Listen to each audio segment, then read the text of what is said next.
I am Sierra, 29 years old, sitting alone at my master's graduation ceremony.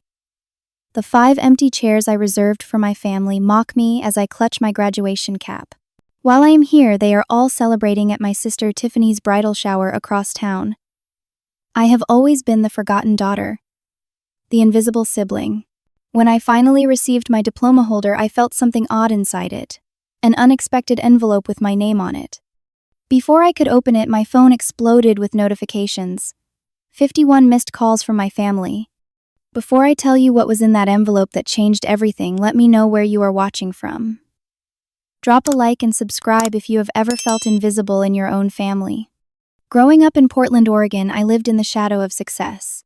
My father, Thomas, was a respected cardiothoracic surgeon at Providence Medical Center, and my mother, Diane, was a corporate lawyer for one of the biggest firms in the Pacific Northwest. Our home in the West Hills neighborhood showcased their achievements: a 5-bedroom colonial, with a view of Mount Hood luxury cars in the garage and family photos that told a story of perfect happiness. But photos can lie. I was the firstborn, the quiet and studious daughter who brought home straight A's and spent weekends with my nose in books. 5 years after I was born came Tiffany, and everything changed. Where I was reserved, she was vivacious. Where I blended into the background, she commanded attention. By the time she was in elementary school, it was clear who had become the star of our family. Tiffany was the golden child from the start. With her natural beauty and athletic ability, she collected friends and trophies with equal ease. She was a competitive gymnast by age 7, and our home quickly filled with her medals and ribbons. My academic certificates were tucked away in a drawer, occasionally mentioned with a distracted, "Oh, yes, Sierra does well in school." My Tekka. I remember my 16th birthday. I had just been named valedictorian of my junior class, and I hoped my parents would finally acknowledge my hard work. They had promised a special dinner to celebrate both occasions. That morning, Tiffany announced she had been selected for the regional gymnastics team. By noon, my birthday dinner had transformed into a celebration for her. My parents invited extended family, ordered a custom cake with a gymnast figurine, and presented Tiffany with a new car to get to practices. My valedictorian news warranted a distracted, "We are proud of you too, Sierra," and a gift card to a bookstore. During my high school graduation, where I delivered the valedictorian speech, my parents spent most of the ceremony recording Tiffany performing in the school band. When I walked across the stage, my father was changing the battery in the video camera. No one recorded my speech. At the celebration dinner afterward, conversation centered on Tiffany's upcoming dance recital. When it came time for college, I applied for every scholarship possible. My parents had established a college fund for both of us, but they frequently borrowed from mine for Tiffany's competition fees and training camps. "You will understand when you are a parent," my mother would say. "Some opportunities only come once." Meanwhile, my opportunity to attend Yale with less debt was apparently not as important. I worked 20 hours a week at the university library throughout undergrad while maintaining my GPA. During those same years, Tiffany decided college was not her thing after one semester. My parents supported her decision, completely funding her apartment in Los Angeles, while she found herself through a series of abandoned careers: acting, modeling, fashion design, and finally event planning. The only person who ever truly saw me was my grandmother, Eleanor. Unlike my parents, Grandma Eleanor would call just to hear about my classes. She attended every academic ceremony and kept a scrapbook of my achievements. "You have the kind of intelligence that changes the world," she would tell me. "Never let anyone dim your light." We would meet for lunch every Sunday when I was home from college. She would ask thoughtful questions about my studies and actually listen to my answers. In her small apartment, books I had recommended sat on her nightstand with bookmarks showing she was actually reading them. On her walls hung framed copies of my published research papers from undergraduate journals, something even my parents had never bothered to read. When I decided to pursue a master's degree in psychology, specializing in family dynamics and emotional neglect, Grandma Eleanor was the only one who understood that my choice was partially to make sense of our own family. "Sometimes we heal ourselves by helping others heal," she said. During my first year of the master's program, Grandma Eleanor was diagnosed with stage 4 pancreatic cancer. The doctors gave her 6 months, but she was gone in 3. I spent as much time with her as possible, often studying by her hospital bed as she slept. My parents and Tiffany visited occasionally, but were too busy to help with her care. The night before she died, Grandma Eleanor held my hand and said something I did not fully understand at the time. "Everything will become clear when you finish what you started. I have made arrangements." I thought she was delirious from the medication. I kissed her forehead and promised I would make her proud. The next morning, she was gone. With her death, I lost the only person who had ever truly valued me for who I was. The grief was overwhelming, but I channeled it into my studies, determined to finish my degree and honor her memory. I had no idea then how prophetic her final words to me would prove to be. The 2 years following Grandma Eleanor's death were a blur of grief, exhaustion, and determination. I continued my master's program while working full-time as a research assistant at a local mental health clinic. My thesis on the impact of parental favoritism on adult identity formation earned special recognition from the psychology department, and I was selected to speak at the graduation ceremony as the outstanding student in my program. For the first time in years, I felt genuinely proud of myself. This achievement was entirely mine, earned through countless nights of research, early mornings of writing, and weekends sacrificed to data analysis.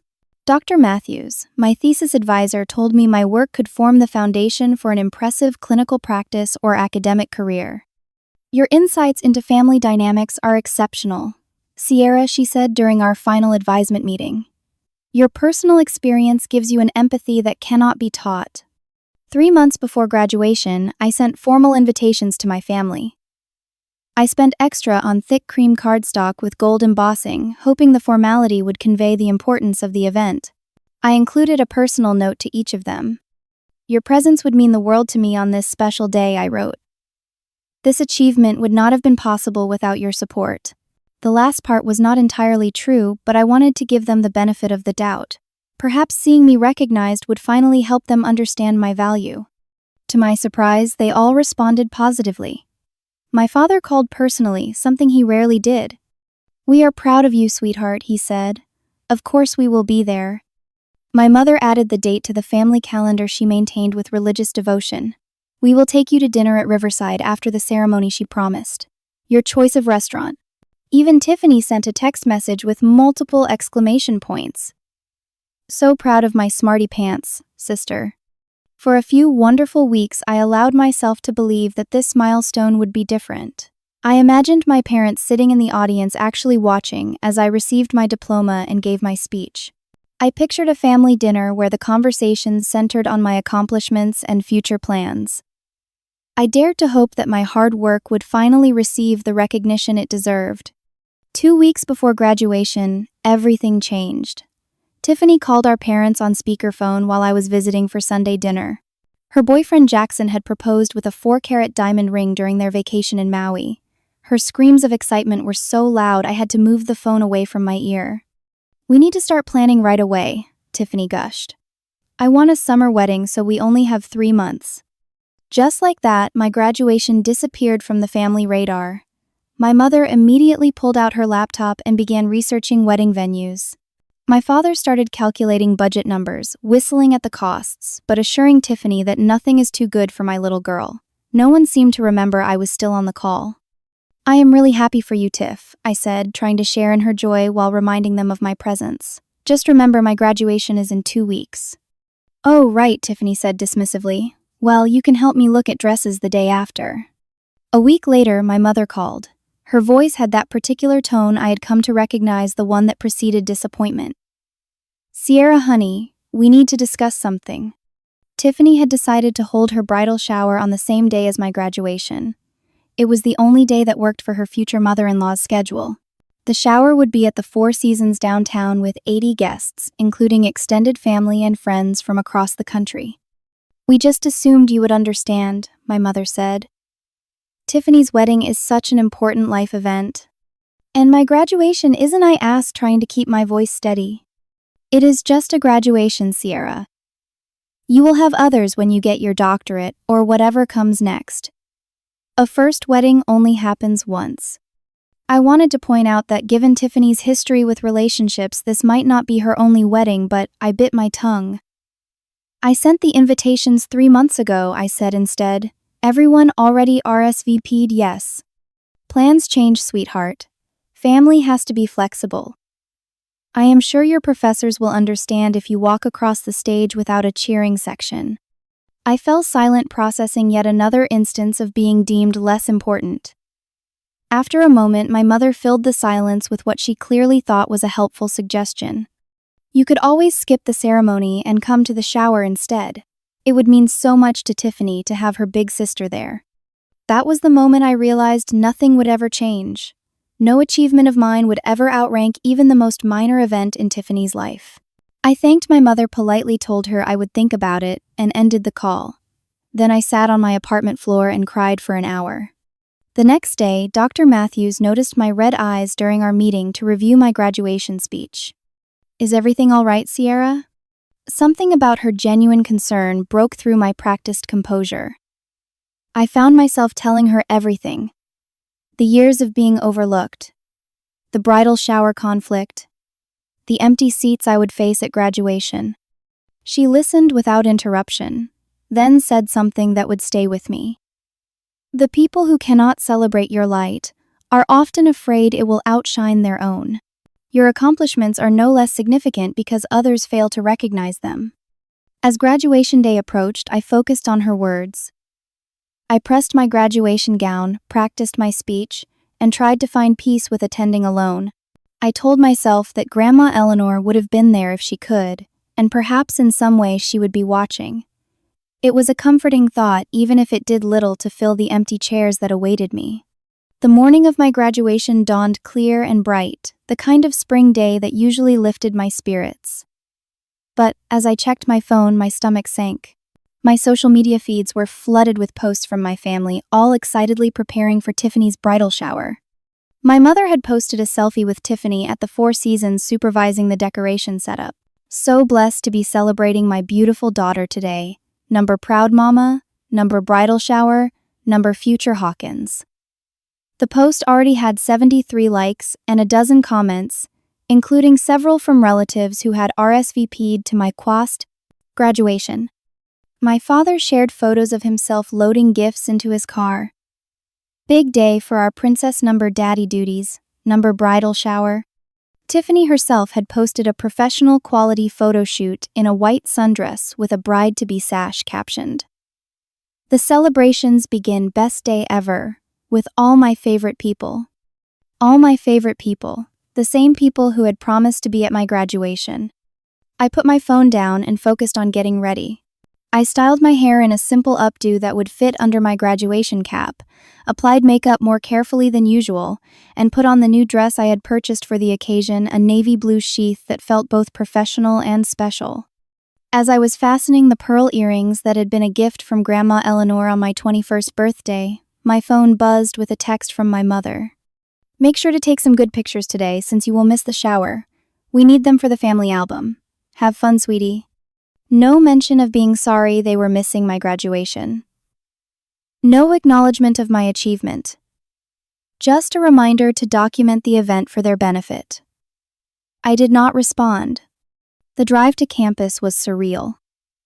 Cars filled with families, clutching flowers and balloons, surrounded me at every stoplight.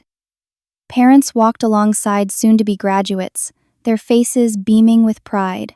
I parked in my usual spot, put on my cap and gown in the car, and walked alone to the auditorium.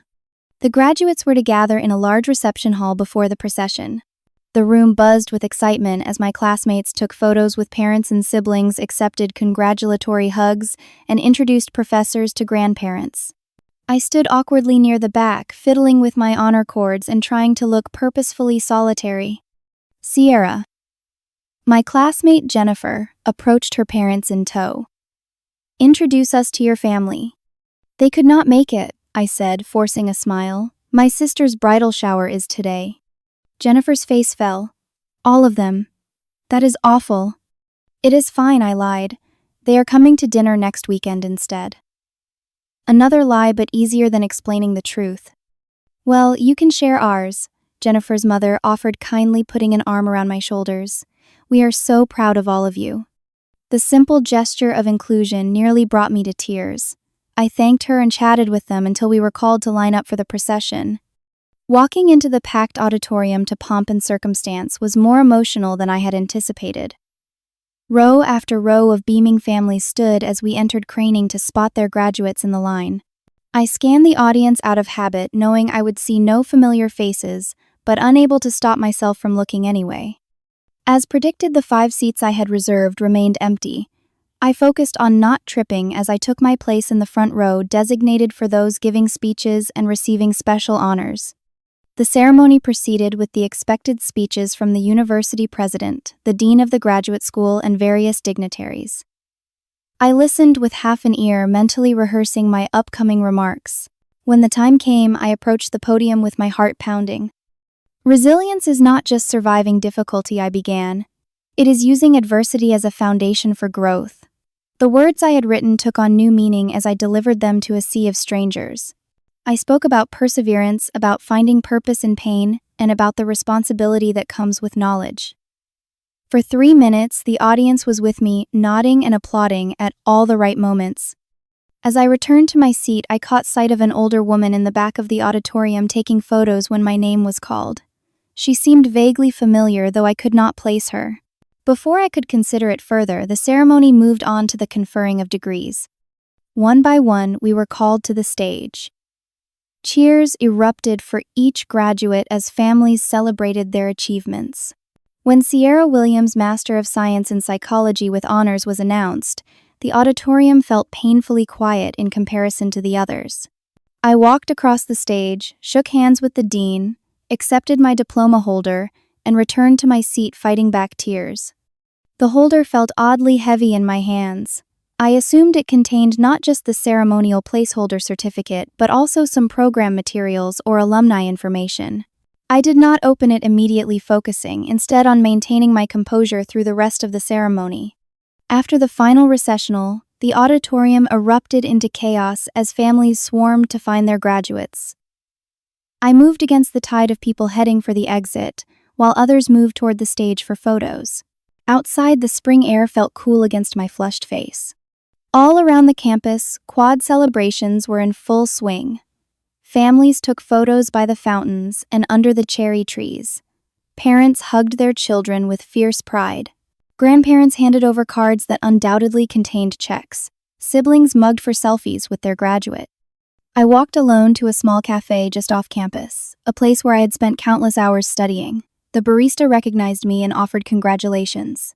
"Your usual table is open," he said, gesturing to the quiet corner where I had written much of my thesis. I ordered a cappuccino and sat down, placing my diploma holder on the table. For a moment, I just looked at it, this symbol of years of work that apparently meant so little to those who should have cared the most. With a deep breath, I finally opened it. The cafe hummed with quiet conversation as I unfolded the deep blue leatherette cover of my diploma holder. Inside, as expected, was the ceremonial certificate stating that a real diploma would be mailed within 6 to 8 weeks. But tucked behind it was something unexpected, a cream-colored envelope with my name written in elegant cursive. I froze. I recognized that handwriting instantly, the distinctive way the loops and curves flowed across the paper. It was Grandma Eleanor's handwriting. My hands trembled as I removed the envelope. It was sealed with actual wax, something Grandma had always loved for important correspondence. She had called it adding dignity to words that matter. The wax seal bore the impression of a small key. For several minutes, I just stared at the envelope, afraid to open it. Grandma Eleanor had been dead for almost 2 years. How was this possible? Who had placed it in my diploma holder? My mind flashed to the older woman I had spotted taking photos during the ceremony. Had that been Grandma's friend Judith? They had been close, but I had not seen Judith since the funeral. Finally, I slid my finger under the seal, carefully breaking it along one edge. Inside was a letter written on Grandma's personal stationery, the heavy cream paper she reserved for important occasions. The letter was dated just 2 weeks before her death. "My dearest Sierra," it began.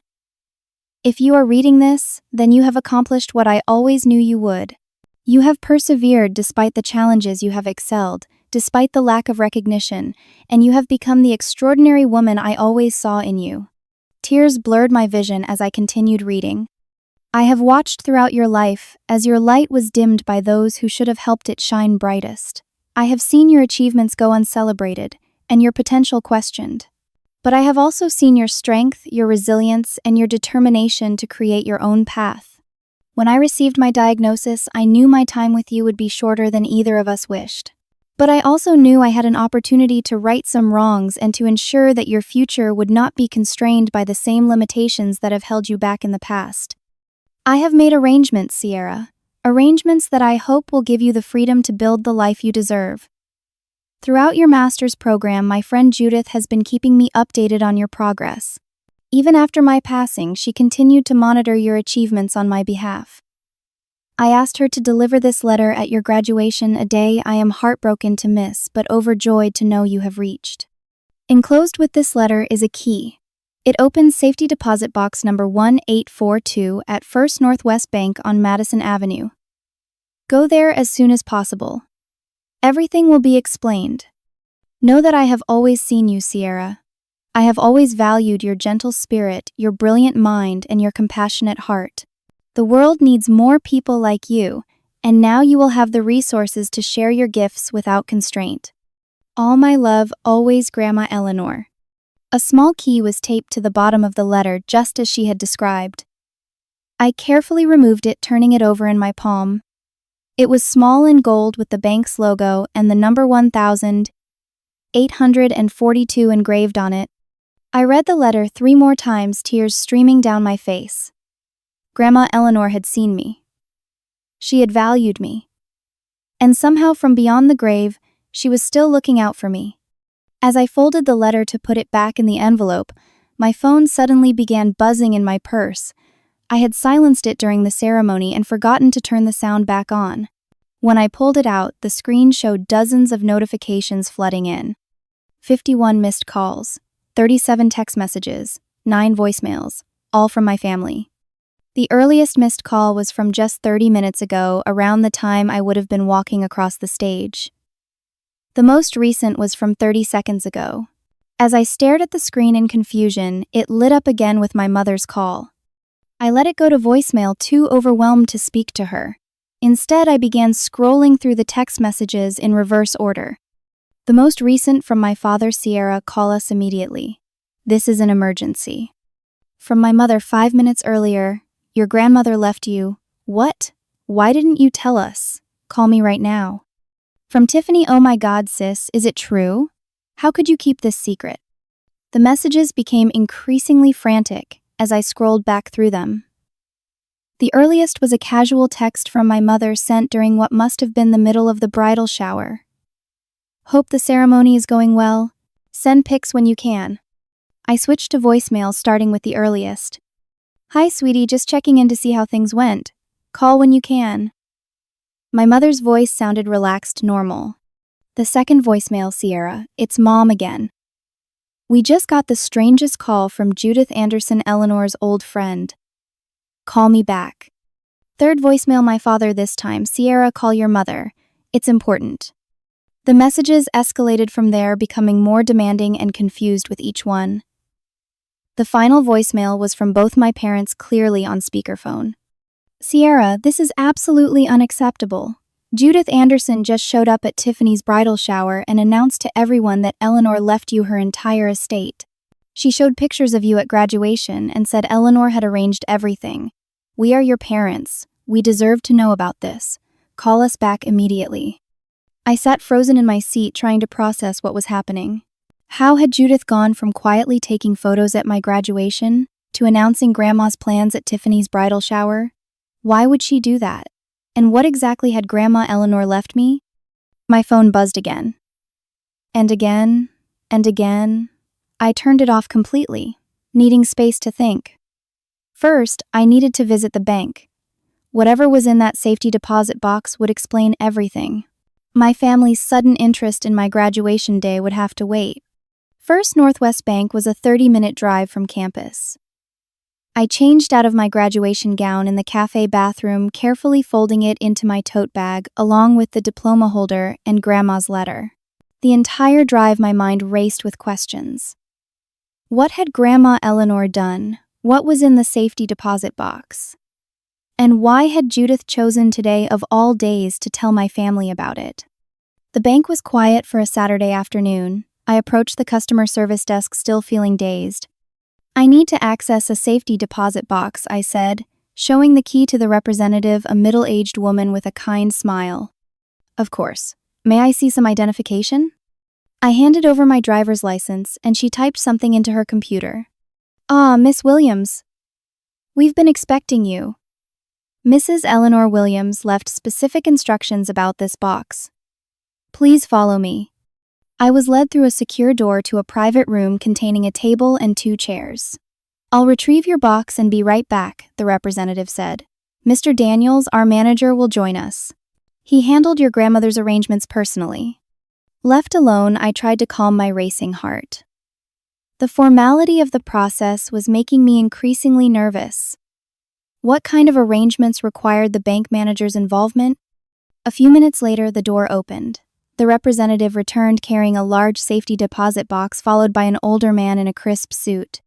"Miss Williams, I'm Robert Daniels. I worked closely with your grandmother in her final months. It's a pleasure to finally meet you." He extended his hand, which I shook automatically. "Eleanor spoke of you often, and with great pride." They placed the box on the table and excused themselves, explaining they would be right outside if I needed anything. "Take all the time you need," Mr. Daniels said. "When you're ready to discuss the contents, just press the button on the wall." Alone with the box, I inserted the small gold key and turned it. The lock clicked open smoothly. Inside were several folders, a USB drive, and an envelope with "Watch First" written on it in Grandma's handwriting. I opened the envelope to find a note and a small handheld device. "This is a secure video player," the note read. "I recorded a message for you that explains everything. The bank has a special viewing room for privacy." I pressed the button, and Mr. Daniels returned immediately. "I see you've found the video message," he said. "Would you like to view it now?" I nodded, unable to trust my voice. He led me to a small room equipped with a screen and comfortable seating. "Just connect the device to the port below the screen. Take all the time you need." Once alone again, I connected the device as instructed. The screen flickered to life, and suddenly there was Grandma Eleanor sitting in her favorite armchair in her apartment. She looked thin but determined, her silver hair perfectly styled, as always wearing the blue dress I had given her for her 75th birthday. "Hello, my darling Sierra," she began, her voice strong despite her illness. "If you're watching this, then 3 things have happened. I have passed on, you have completed your master's degree, and Judith has successfully delivered my letter to you. I'm so very proud of you." She shifted in her chair, wincing slightly from pain, but quickly recovering her composure. "I need to explain some things that I kept from you and the rest of the family. When your grandfather died 20 years ago, everyone assumed he left me with just enough to live comfortably in my modest apartment. What no one knew was that Harold had been an extremely successful investor. He built a considerable fortune that he left entirely to me. I chose to keep this private for many reasons. I wanted to observe how Thomas and Diane would raise their children without the expectation of significant inheritance. I wanted to see who in the family shared our values of education, hard work, and compassion. Over the years, I watched as your parents consistently favored Tiffany, dismissing your achievements and failing to nurture your extraordinary potential. I watched as they funded her every whim while you worked through college and graduate school. I said nothing, but I saw everything. When I received my diagnosis, I made my decision. I have left my entire estate to you, Sierra. The exact amount is detailed in the financial documents in the safety deposit box, but it's approximately $2.8 million after taxes. I gasped aloud, nearly dropping the video player. The money has been held in trust until your graduation, which Judith has confirmed today. As of this moment, the transfer process has begun. Within the week, you will have complete control of the funds. I have included one condition, which you'll find in the legal documents. A portion of the inheritance must be used for your continued education or to establish your own practice. The rest is yours to use as you see fit. I appointed Judith as the trustee rather than telling your parents about these arrangements because I've observed their behavior for decades. They would have found a way to direct this money toward Tiffany, or at minimum made your life unbearable until you shared it. I instructed Judith to maintain absolute secrecy until the moment you received your diploma. Only then was she to inform your parents, which I imagine she has done by now. Grandma Eleanor smiled mischievously, and I caught a glimpse of the spirited woman she had been before illness took its toll. I suspect your phone is buzzing with calls and messages as we speak. Your family will suddenly find your achievement worth acknowledging now that it comes with financial rewards. Remember this moment, Sierra. Remember who valued you before the money and who only showed interest after. Use this inheritance to build the life you deserve, free from the shadows that have held you back.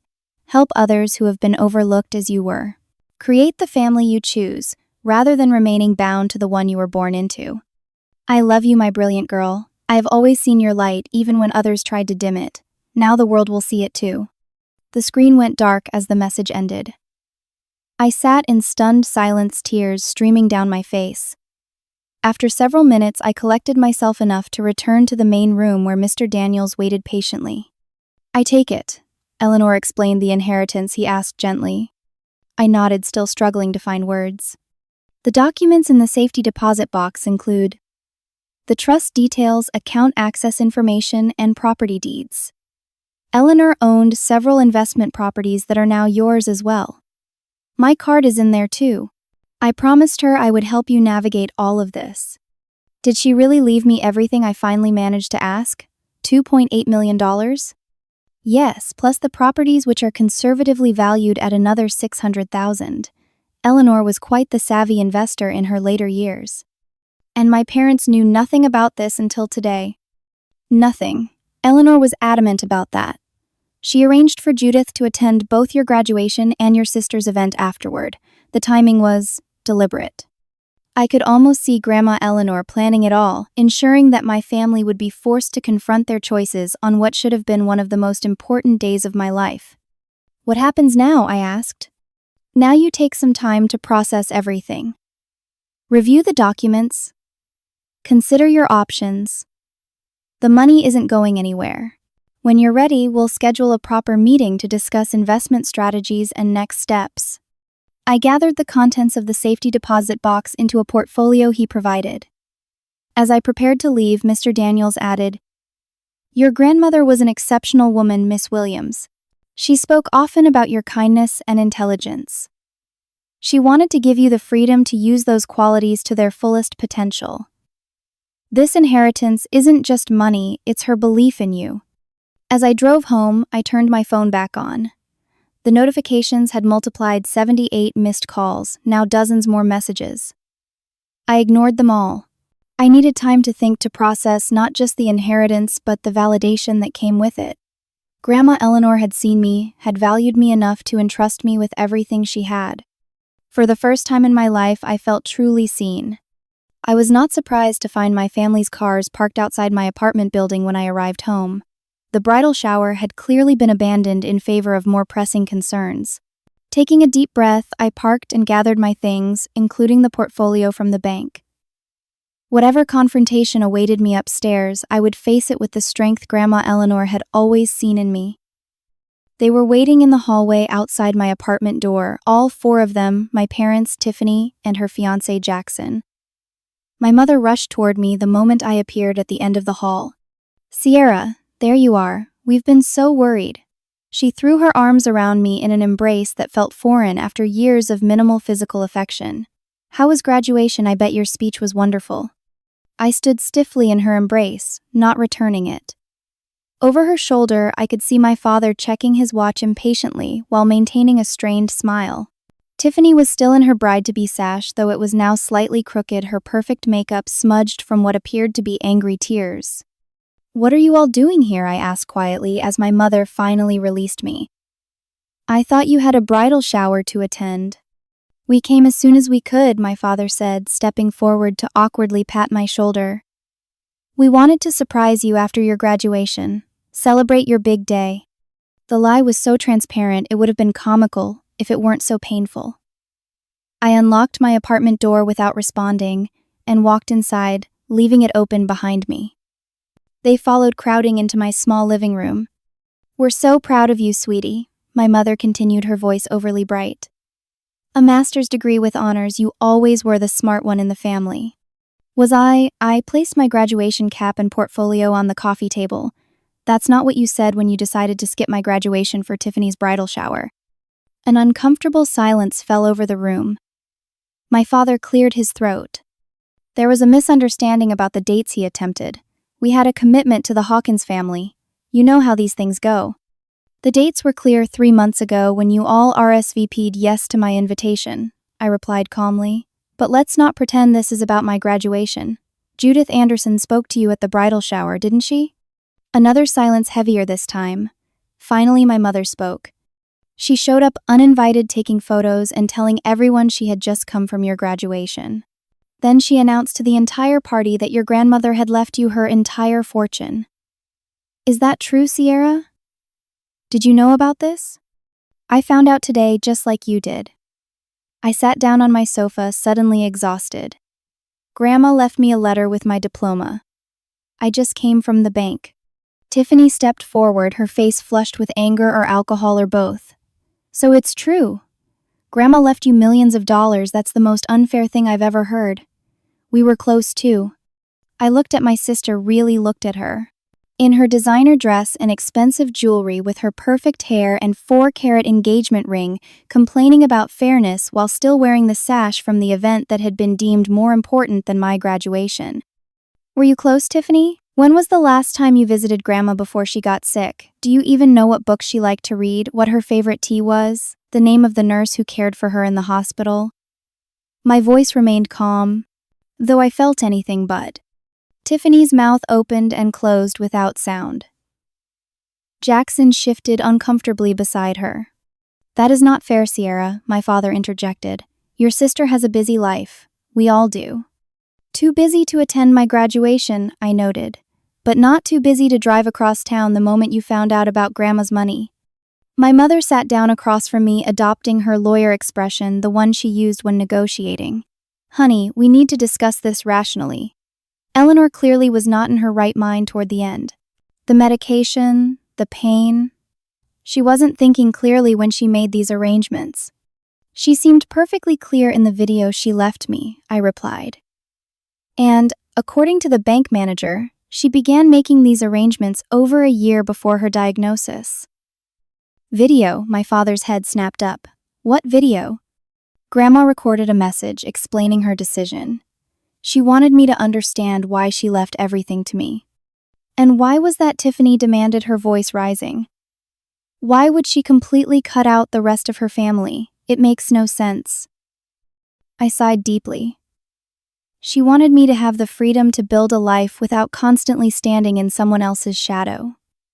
She saw how my achievements were always overlooked in favor of yours, Tiffany. She saw how I worked my way through college while Mom and Dad funded your apartment in Los Angeles. She saw everything. The room fell silent again.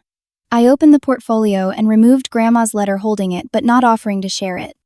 Grandma Eleanor wrote that she wanted to see who in the family shared her values of education, hard work, and compassion. She watched for years, as you consistently favored Tiffany, dismissing my achievements and failing to nurture my potential. I quoted from memory, watching my parents' faces pale. My mother recovered first. That is ridiculous. We have always supported both our daughters equally. Have you? I stood and walked to my bookshelf, pulling down a photo album. Here is my 16th birthday when you canceled my celebration dinner because Tiffany made the regional gymnastics team. I flipped the page. Here is my high school graduation, where Dad was too busy changing the camera battery to film me receiving my diploma or giving my valedictorian speech. I continued through the album, pointing out photo after photo that documented the pattern of my life achievements, celebrated alone or with Grandma Eleanor, while family resources and attention focused on Tiffany. When I got into Yale with a partial scholarship, you said you couldn't afford the remainder because you had used my college fund for Tiffany's competitions. When Tiffany dropped out after 1 semester, you bought her an apartment. When I got my bachelor's degree with honors, you left the ceremony early because Tiffany had a callback for a commercial she never got. My father stood up abruptly. This is ancient history, Sierra. Families make decisions based on needs at the time. Tiffany needed different support than you did." "You're right," I agreed. "I needed parents who showed up for my accomplishments. I needed family who valued my hard work. I needed to be seen." Tiffany had begun to cry, mascara tracking down her cheeks. "It is not my fault they paid more attention to me. You cannot punish me for that by keeping all of Grandma's money." "This is not about punishing anyone, Tiff. The money is not the point." "Of course it is the point," she shouted. $3 million is absolutely the point. I am getting married. I need a house. You can go on being the smart, independent one without all that money." Jackson looked increasingly uncomfortable, whispering something in Tiffany's ear that she angrily brushed off. My mother switched tactics, her voice softening. "Sierra, sweetheart, I know we haven't always been perfect parents. We made mistakes, but we are family. Surely Eleanor would want you to share this blessing with your family." "She specifically instructed me not to," I replied. "In fact, she predicted exactly this conversation. She said you would suddenly find my achievements worth acknowledging once they came with financial rewards." My father's face flushed with anger. "Now you listen here. I will not be accused of only caring about money by my own daughter. We raised you, put a roof over your head, food in your mouth. You owe us basic respect." "Respect," I repeated quietly. "Like the respect you showed me by missing my graduation today, or the respect you showed when you told me it was just a graduation, compared to Tiffany's bridal shower." He had no response to that. "I want half," Tiffany declared suddenly. "Grandma would have wanted me to have half." "Actually, she was very clear about what she wanted," I said. "And it wasn't that." My mother began to cry, a tactic I had seen her use in arguments with my father when logic failed. "Your grandmother would be heartbroken to see her legacy tearing this family apart." "Is that what you want, Sierra? To destroy our family?" I looked around at these people who had rushed to my apartment not out of love or concern but because of money. Who had missed every important moment in my life but now demanded to share in my inheritance. "This family was broken long before today," I said quietly. "Every forgotten birthday, every overlooked achievement, every time you chose Tiffany over me, every time I was made to feel invisible in my own home. Those were the moments that broke us." "So that is it?" my father demanded. "You get millions while your sister gets nothing. How is that fair? Was it fair when you bought Tiffany a car for my 16th birthday? Was it fair when you spent my college fund on her competitions? Was it fair when you scheduled her bridal shower on my graduation day?" My voice finally cracked with emotion. "Life isn't fair, Dad. Isn't that what you always told me when Tiffany got everything and I got nothing?" The room fell silent. For perhaps the first time in my life, they were actually hearing me. "I think you should leave now," I said finally. "I have had a long day and I would like to be alone." "You cannot just dismiss us like this," my mother protested. "We need to figure this out as a family." "No, we don't," I replied. "Grandma's decision is legally binding. The money is mine and I will use it as she intended, to build a life where I am valued for who I am." Tiffany stood up, yanking at Jackson's arm. "This is so typical of you, Sierra. Always playing the victim, poor, overlooked Sierra. You know what, keep the money. I hope it makes up for your complete lack of personality." She stormed out, Jackson following with an apologetic glance back at me. My parents remained seated, clearly not ready to give up. "I want you to leave," I repeated. "We can talk again when you are ready to apologize for missing my graduation and for everything else over the years. But I will not discuss the inheritance further. That matter is closed." "You cannot just cut us out of your life," my father said, his voice both angry and disbelieving. "I am not cutting you out," I corrected him. "I am setting boundaries. There is a difference. Now please go." After more protests and attempts at negotiation, they finally left, my mother still in tears, my father grim-faced and silent. As the door closed behind them, I sank onto my sofa, emotionally drained but also feeling strangely light. For the first time in my life, I had stood up for myself and refused to be diminished. Grandma Eleanor would have been proud. The weeks following graduation day were both liberating and challenging. True to Mr. Daniel's word, the funds were transferred into accounts under my control within days. The amount was staggering to someone who had lived on a graduate student's budget for years. I found myself staring at the balance in disbelief, half expecting it to disappear like a dream. My family's reaction followed a predictable pattern. After the initial confrontation, they cycled through anger manipulation and finally grudging acceptance. My father attempted to position himself as a financial advisor, suggesting investments that would benefit the whole family. My mother vacillated between tearful pleas about family loyalty and icy silence. Tiffany blocked me on all social media, then unblocked me to send angry messages, then blocked me again. I set firm boundaries, limiting communication and refusing to discuss the inheritance. Instead, I focused on processing the emotional whirlwind I had experienced. My psychology training became personally relevant as I recognized the patterns of favoritism and neglect that had shaped my family dynamics.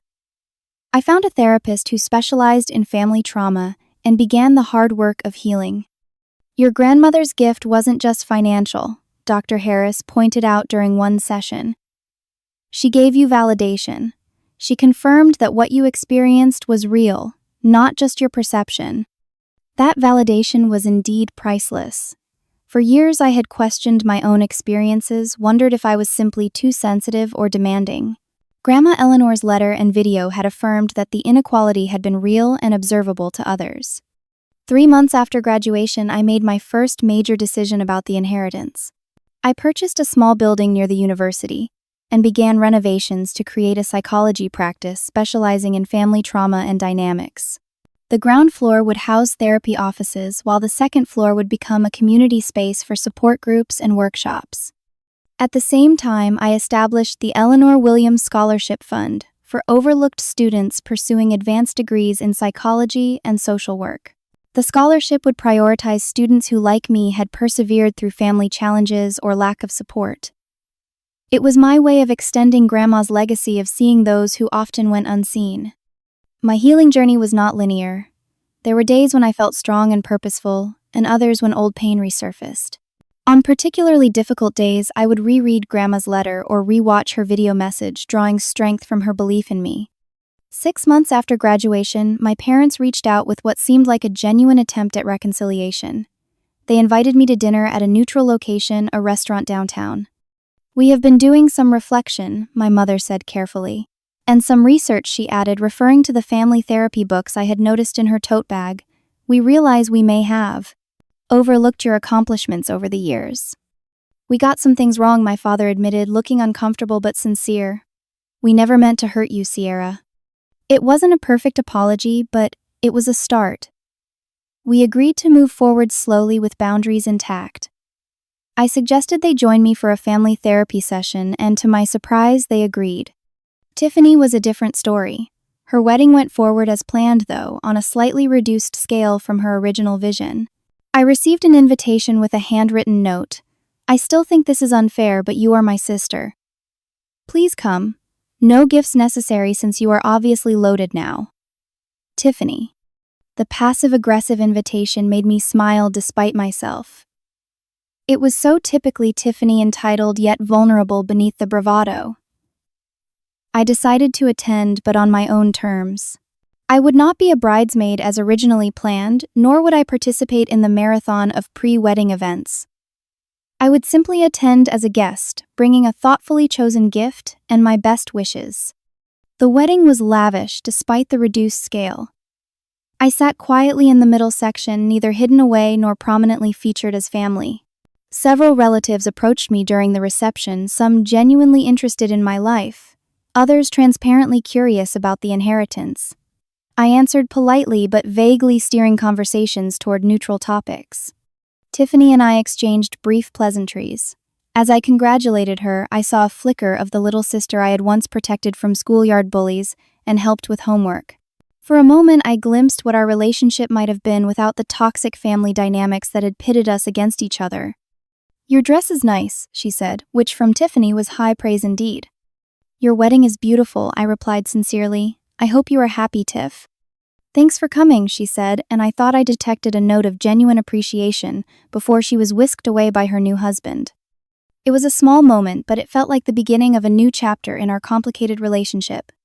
Meanwhile, I was building a new kind of family through friendships and professional connections. Dr. Matthews from the university became a mentor in my practice, offering guidance as I established myself professionally. Fellow graduates and colleagues became close friends, people who valued me for my mind and heart rather than my bank account. I started a support group for adults recovering from family favoritism, creating the safe space I had needed for so many years. Watching participants recognize their own worth and set healthy boundaries became one of the most rewarding aspects of my work. 1 year after graduation, I received the Rising Star Award from the State Psychological Association for my work with neglected children and adults, healing from childhood emotional trauma. The ceremony was held at a downtown hotel ballroom, filled with colleagues and clients whose lives had been touched by my practice. As I approached the podium to accept the award, I scanned the audience out of habit. To my surprise, I spotted my family sitting quietly at a table near the back. They had not told me they were coming. My mother dabbed at her eyes with a tissue. My father sat straight-backed, his expression solemn but attentive. Even Tiffany was there without Jackson watching, with an unreadable expression. I delivered my acceptance speech, thanking my mentors and the clients who had trusted me with their healing journeys. I did not mention my family directly, but as I spoke about resilience and the strength that comes from adversity, I knew they would understand the references. After the ceremony, they approached cautiously. "That was a lovely speech," my mother said. "We are very proud of what you are doing here." "Your practice is impressive," my father added. "You have clearly found your calling." "The support group thing is cool," Tiffany offered. "I know someone who might need that." She did not elaborate, and I did not press. Their presence was acknowledgement enough. They had come on my terms to celebrate my achievement without expectation or demand. It was a small step toward a healthier relationship, though I harbored no illusions about perfect reconciliation. Some wounds were too deep to fully heal, but perhaps they could scar over enough to allow for something new to grow in their place. As I drove home that night, I thought about Grandma Eleanor and what she had really given me. Yes, the money had provided freedom and opportunity. But the greater gift had been the permission to value myself even when others did not. To build boundaries when needed, and bridges when possible. To create a life focused on helping others find the validation I had sought for so long. Sometimes the family that truly sees you isn't the one you're born into, but the one you find, or even better, the one you become for yourself. I had learned to see others who felt invisible to validate their experiences, and to help them heal. In doing so, I had also healed myself. Have you ever felt overlooked or invisible in your own family? If this story resonated with you, I would love to hear about your experiences in the comments below. Remember that your worth isn't determined by others' ability to see it. If you found value in my journey, please like this video, subscribe to my channel, and share with someone who might need to hear that they matter even when they feel unseen. Thank you for listening to my story. And remember, sometimes the most powerful thing we can do is simply see each other for who we truly are.